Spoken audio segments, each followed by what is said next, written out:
What if I told you that Britain's biggest political fight right now is with people who barely exist on paper?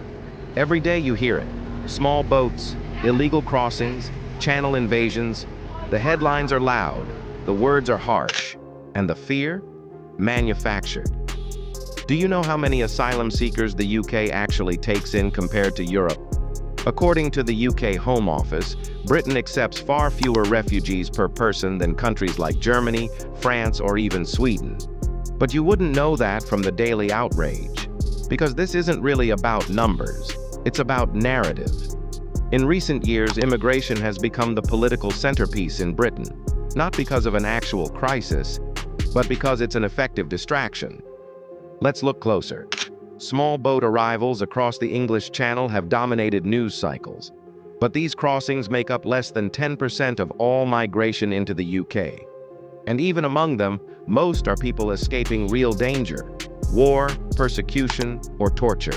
They are Syrians, Afghans, Iranians, Eritreans. Many of them eventually receive refugee status because their claims are found to be genuine. But instead of focusing on processing these claims fairly, the UK government has introduced laws to detain or deport them, even before their applications are considered. Some are flown to Rwanda, a policy that's not only controversial, but also ruled unlawful by courts. So again, why the panic? Because fear wins votes. Polls show that many Brits believe the number of migrants is far higher than it is, and politicians have capitalized on that. They speak of invasion, of overwhelmed systems, of national identity under threat. But the Migration Observatory at the University of Oxford points out that these beliefs are often detached from reality. In truth, the UK has some of the strictest asylum laws in Europe.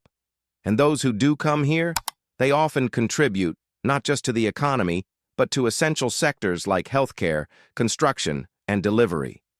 A report from the House of Commons Library confirms that migrants on average contribute more in taxes than they receive in benefits. They work, they pay rent, they build lives, but they don't make headlines unless they're arriving in a dinghy.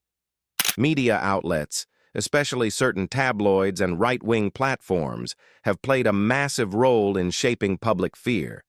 Images of boats, videos of crowds, angry voices calling for action, all carefully chosen, all repeated endlessly.